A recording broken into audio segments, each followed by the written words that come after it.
My people, this is what they call Wahala Pro Max. Yes, this is absolutely what they call Wahala Pro Max. Because if you don't want to weigh the options right, you would say that whatsoever is going on in the palace should have an end already. But you see, when it comes to palace matters, do not be too fast to see the end when the beginning has not yet begun. Yes, because practically these women are telling us right now that hey, make they no dey too fast. Oh yes, make they no dey too fast to say there is going to be an end. They are just starting.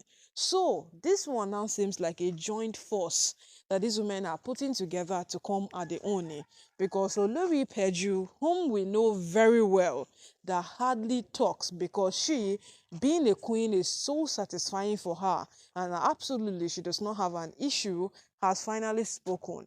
And Peju have spoken in such a way that nobody would want to even admire that statement. So technically speaking, Peju should have had some sort of arrangement with the Ooni that people don't know of. Because the last time that the Ooni came out to speak about divorce, there was a statement Olori Peju made. She said something about you not forgetting what you have promised. So practically, the Ooni have promised Olori Peju something that we don't know about.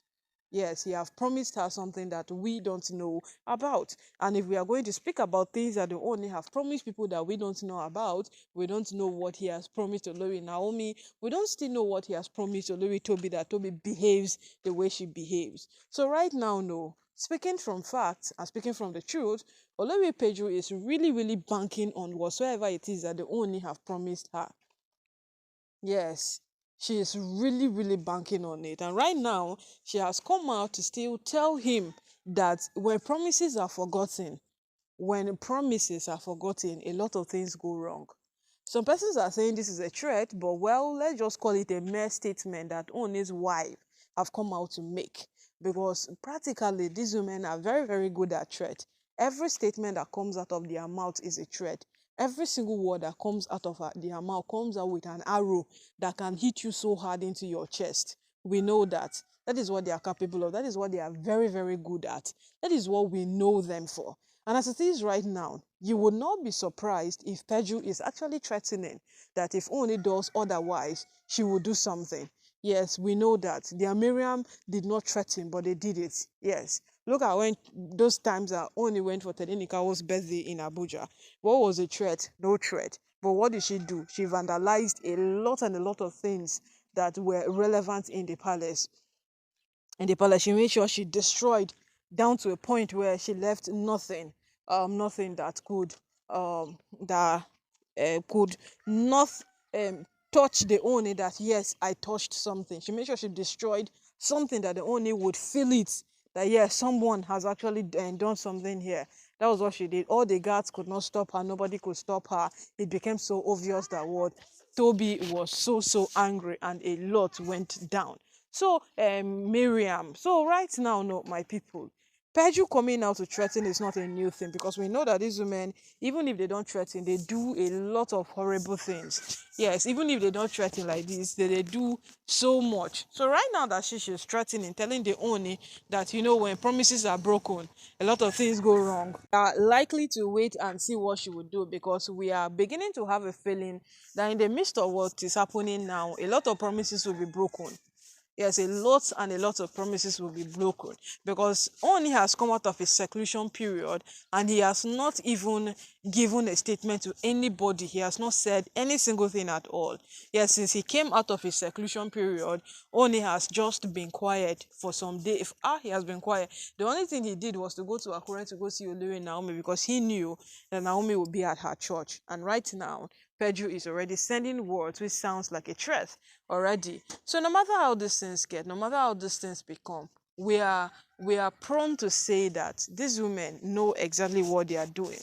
Yes, because why is she waiting for the perfect time to come out and lay her claims? Why is she waiting for the perfect time to come out and say whatsoever it is that is in her mind.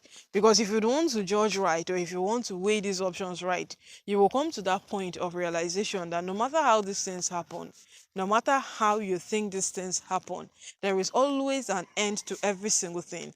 And when will this woman's end come? Because they have not even begun. Yes, because of all people, if Peju could come out to lay threats, if Peju could come out to say whatsoever she said, then you should know that the end of this matter, it never even come at all. The beginning never even come. Because this woman will definitely do something that will trigger war in that palace. Yes, all of them are ready for it. All of them are looking at that possibility where they would know that what we are the ones in charge and we are the controllers of this palace. And when that time comes, would they only be ready for it? That's another question everyone was asking.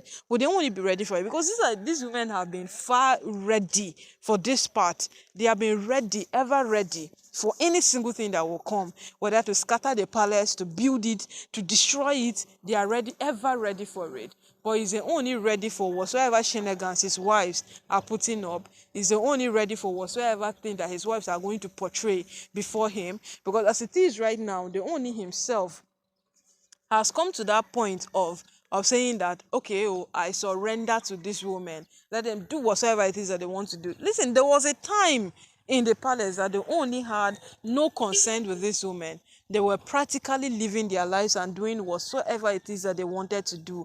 They were basically the ones in charge. They were basically the ones ruling the palace. He had no consent with them.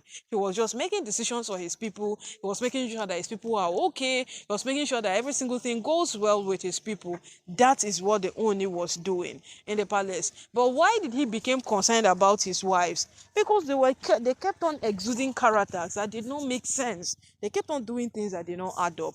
And you as a king, you cannot just give your wives the room to rule the way the Ooni did. But what he felt they could change. And that was a very, very wrong thought. And right now, what has come? It has even become much more bad than one ever expected. It has become so bad that one ever expected, that these women are now behaving like they are the controllers and only is what beneath them, and he ought to listen.